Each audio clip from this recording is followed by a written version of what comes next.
nacashka maalinta lagu saaro wuxuu ku leewsiin doonaa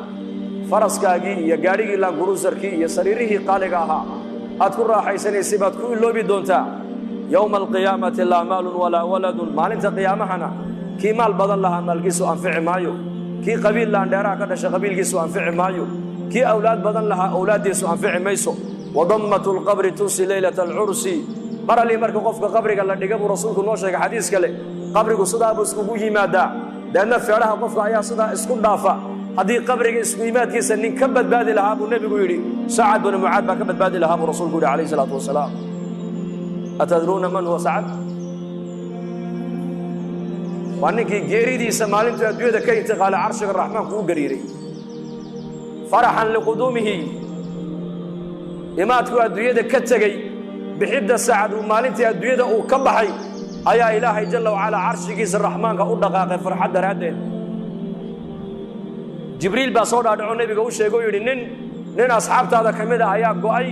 oo ahlu samuhuna ay ku bishaaraysanayaan imaadku adduunyadii ka yimiday markaa buu nebigu sara kuxuu yidhi yaa jibriil sacad binu mucaad baan u malayn buuhi inuu go'ay deedna uu soo degdegay nebigu calayhi salaatu wasalaam ilaa saxaabada rasuulka kabihii ay gashanayn ay ka go'een markaasay nebiga soo gaadheen markaasay idhaha yaa rasuul allah socodka waa nagu daalisee markaa buu nebigu yidhi haa waa nigu daaliyey sidii xantalo malaa'igtu ay ugu maydhay inay sacadna hortay u maydho ayaan ka cabsoonayo inaan sacad gacantayda ku maydhaan u soo degdegayay buu rasuulku yidhi waxauna jibriil ii sheegay buu yidhi carshiga raxmaanku faraxan isagoo ku faraxsan imaadka sacad uu adduunyadii ka yimiday inuu carshiga raxmaanku u gariiray ayuu jibriil ii sheegay buu rasuulku yidhi markii janaasadii la soo saaray la qaaday bay munaafiqiintu yidhaahdeen maydkan fududa markaasuu nebigu yidhi ha odhanina sidaa war ma haysaan idinkuye 70,000 oo malag ayaa maanta arlada u soo daadegay maanta ka horna malaa'igtaasi arlada maynan iman sacad binu mucaad janaasadiisa ka soo qayb galana weyniili sidaa buu rasuulku yidhi markii qabriga la dhigana nebigu wuxuu leeyahay qabriga isku imaadkiisa haddii shakhsi ka badbaadi lahaa sacad binu mucaad baa ka badbaadi lahaa buu rasuulku yidhi wadammatu lqabri tunsi leylata alcursi habeenka u horraysay zafaafka waa habeen taariikhda ku qoran weeyaan habeenka u horraysay nin kastoo dhallinyara uu gabadhiisa zawjadiisa xalaasha uu la aqalgale iskugu horreeyeen habeenkaa waa habeen taariikhiya weyn lama iloobo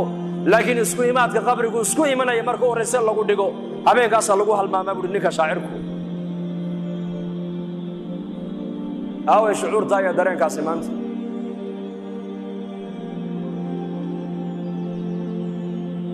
وهذا عثمان بن عفان رضي الله عنه ذي النورين markuu qabuuraha dul yimaado ilmadu garkiisa qoyn jirtay ilaa laabtiisa waxaa la yidhaha cusmaan jannada iyo naarta ayaa laga sheekeeyaa ma oydida qabriga markaa dul timaada maxaa loo oydaa baa lagu yidhi waxa uu nebigu noo sheegay calayhi salaatu wasalaam ayuu yidhi qabrigu waa aqallada adduunyada ugu dambeeya weeyaan waana aqallada aakhiro ugu horreeya halkaa ninka ku nabadgalana nabadgelyadii runta u dambaysa buu rasuulku yidhi halkaa ninka lagu cadaabana cadaabkii weynaa baa u dambeeya buu rasuulku yidhi cusmaan radia allaahu canhu waardaah waa saxaabigii jaliilka ahaa ee adduunyada ilaahay ku imtixaamay loo sheegay in la imtixaamaya welibana iska sabray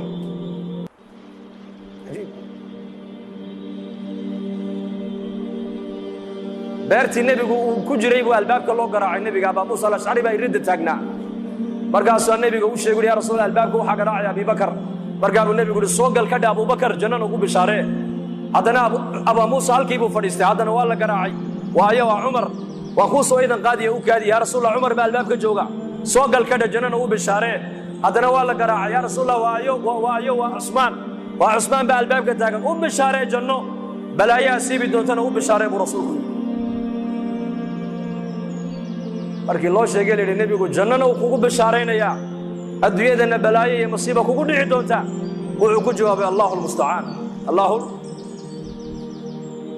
aad safka hore ku wada tukataan ama mid meelahaas ka barjeeyo qaraabadiinna hadduu 2 jeer ku yidhaahdo warniyo manaan baan kugu arkado baabur kula qallima ka warran waxaad odhan war adu noloshidaad ka xuntay daa'in karqabaad hee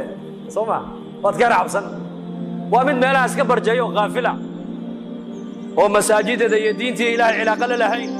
hadduu 2 jeer riixun kuu sheegaa saa u nixo oo sidaa u qarqari ruuxbaba kuu dhacaya محمد عليه الصلاة والسلام صادق المصدوق ما هو شيء إنه بلايا الدنيا كوا أصيب دونته وعو إليه هذا الله المستعان.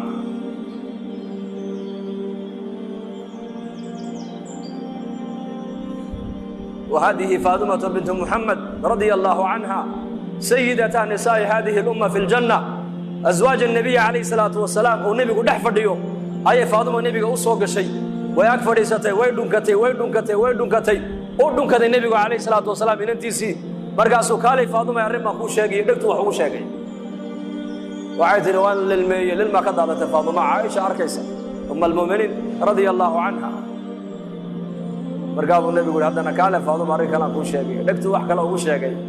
إسلام أركيبا فاطمة هذا هو يقص الشيء إيه فرحة عائشة مالين دنبا ويردي oo diraarintii maalinta adii aabahan dhex martay ee marna ku oyday marna aad ku farxaday ii sheeg markaa bay tiri hooyo ku sheegi maayo sirtaas aniga iyo nabiga naga dhaxayso kuma sheegayo walaakin Aisha may halmaamine markii nabigu kaleey salaatu wasalaam adduunyada uu ka intiqaalay ayay maalin u yeedhay ka tiri maadaama nabiga adduunyada ka intiqaalay sirtii adii nabiga naga dhaxayso maanta inaad sheegto way ku banaantahay ii sheeg markaas ay tiri hadda waan ku sheegayaa arrin sirta u horeysay kaliilmeeyay waxay hayd waxa uu ii sheegay geeridiisu ii sheegay inay dhowdahay dadna waan ooyay bay tiri oo intaad ugu arkayseen sirta labaad uu ii sheegay ku farxay waxay igu hayd wuxuu igu yiri ooyin Faaduma ay aamus miyaanad raalli ku ahayn haweenka ummadda nabi maxamed ee jannada galaya gabadha ugu darajo sarreeyay ugu barwaaqaysan in ilaahay ka dhigay miyaanad raalli ka ahayn raalli baan ahay tiri riwaayad kalena wuxuu nabigu ku yiri haweeney aamus Faaduma ehelkayga qofka dhimashada igu soo xigay oo adiga aamus igu yiri dadna waa farxay bay tiri qof dhimashadiisii loo sheego farxaya ka warramay intuu diyaar garoobay qofkaas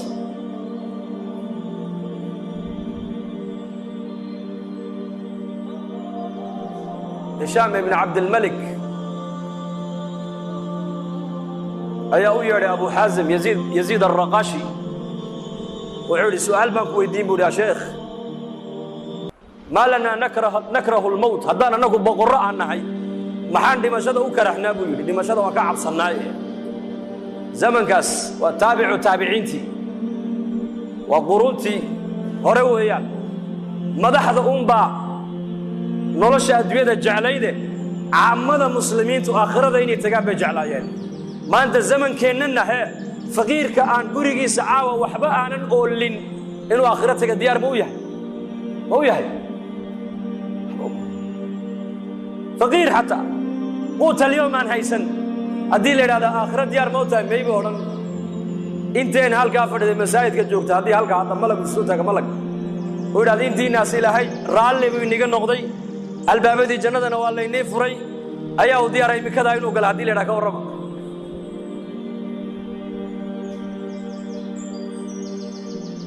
نحويري أبو حازم بايدي وعد مشهد أوكر حيسان أنا أكو جوابي هاي الدوية أياد عمرتين وأذكر حسين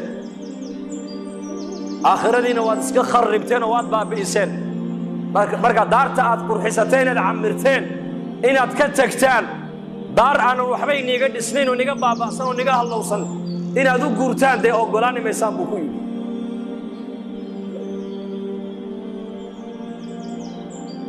قرمي آخرته جعلانا يا قرمي لكلك إلهي جعلانا يا وأمرك دتك أعمالك هو الرئيس وأمرك السهي أي كه الرئيس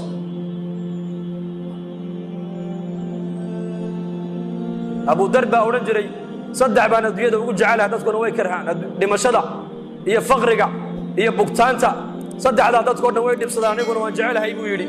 مع الله جعش هاي باللي يقول وحنا جعلها فقرقة وتواضع بودي تواضع بالله لا فقرقة حنونك waxaan la jecelahay waa dambi dhaaf kullama qofka muuminka waxaan sadaba dambi baa laga dhaafaa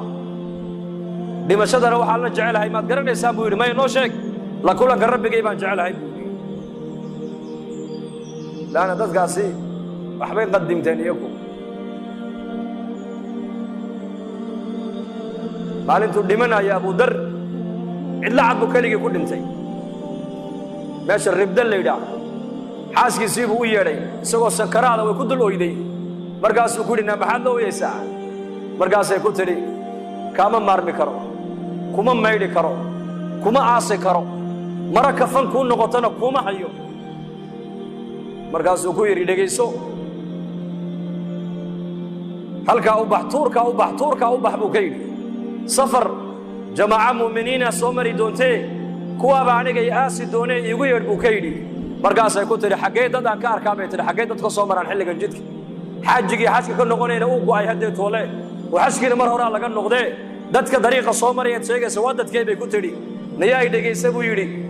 koox anigu aan ka mid ahay annagoo maskiidka dhex fadhin oo xalaqad fadhina ayuu nebigu nagu soo baxo wuxuu yidhi mid baa inaga mida ininka keligii cidlo ku dhimani doona keligii buu cidlo ku dhimani doonaa aaskiisana jamaaca muslimiin oo mu'miniina ayaa ka qayb geli doonta raggii maalinta aan la fadhiyey nin kasta uu dhintay nin magaaluu ku dhintay nin tuuluu ku dhintay nin reerkiisiibuu ku dhintay ninka cidlada ku dhimanaya nebigu sheegay ee jamaacadda mu'miniintu aaskiisa ka qayb geli doonto waa anige ordoo tuurka u baxo jamaacaddii nebigu sheegay baa soo mari doonta iigu yeedh buu ka yidhi bal sida hadalka nebiga u rumaysan yihiin dadkaas muslimiinta maanta adduunyada joogta iyo muslimiinta qarniga caalamka joogtay farqiga inoo dhexeeya waa yaqiin khabarka nebi maxamed ay ka maqleen ayay boqolkiiba boqol iyo ku rumaysnaayeen boqolkiiba boqol ninkii nebigu uu sheegay buu yidhi waa aniga ee cidlada ku dhimanaya raggii kaloo dhan way wada dhinteen tuulo iyo magaalo iyo qaryad iyo reerkoogay ku dhinteen ninka cidlada ku dhimanaya waa anige jamaacaddu nebigu sheegayba aaskayga ka qayb geli doontee halkaa u baxoo joogsa buu yidhi jamaacaddii baad arki doontaaye isaguna sankaraadkii baa haya tuurtaaba buur bay fuushaa xaggaa iyo xaggaa wax kala socday eegtaa haddana way soo noqotaa maradeeda intay qoysay madaxa u saartaa haddana way ku noqotaa siday u noqnoqonaysay bay aragtay jamaacad muslimiin oo dariiqa maraya maradeedii bay markaa sidaa u tidhi baa la dhihi markaa bay soo leexdeen haweenay bay arkeen buurta dul taagan waxay maxaa cidlada ku dhegay waxay tidhi saaxiba rasuulillaahi sal allahu alayh wasalam nin nebi maxamed saaxiibkiiya ayaa cidladaa ku dhimanaya kaalayo ila aasa bay ku tidhi markaasay idhahdeen oo waayo waxay idhahdeen waxay tidhi waa abu dar alghifaariyi radia allahu canhu abu dar baa cidlo ku dhimanaye kaalayo ila aasa markaasay soo yaaceen ay idhahdeen nufdihi biaabaa'ina wa ummahaatina